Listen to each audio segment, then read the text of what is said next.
I just finished watching season 1 of The Secret Lives of Mormon Wives, and I have a lot of thoughts on it.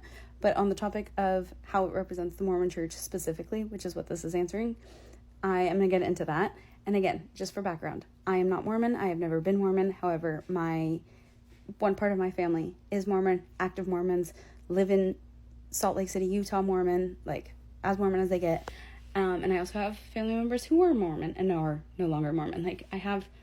However, I was not raised as a Mormon, and so my views are as an outsider with a little bit of insight into it. And I think they actually represent it pretty accurately. I think because, at least from an outsider perspective, I have noticed that the church seems to be, I think it's hard to say that they're getting more progressive because they're so conservative, but they are more progressive than they were. However, that is still far more conservative than I would ever be okay with. But again, that's my own personal belief.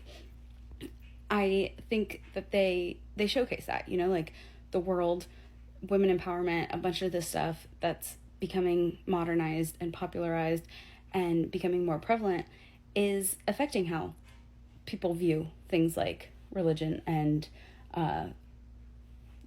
many of the views and values of the Mormon Church. And I think it actually showed a pretty good depiction of what the members in the church are dealing with, okay, but like, this is what the doctrine says, this is what the Book of Mormon, whatever, this is what we are taught, this is what I've been told my entire life, this is all I know, and this is what I'm seeing, this is what I'm feeling, how do I go about dealing with both things? And so I think in that aspect, they actually did a pretty good job with it. They didn't show the girls, like they mentioned them, that some of them have drink alcohol and things like that, but they don't actually show them drinking alcohol. They don't,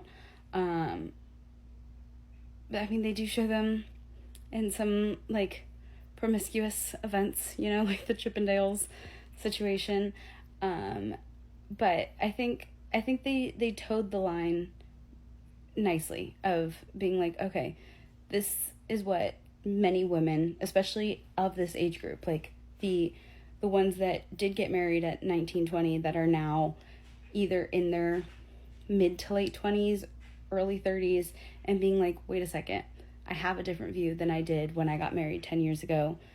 How do I progress on? And so I think for that aspect, I do think they portrayed it well. Do I think the Mormon Church will be happy with it? I don't know them personally. I don't know them well enough to say that. However, I don't think so. But I think it, as an outsider, it seems like an accurate depiction.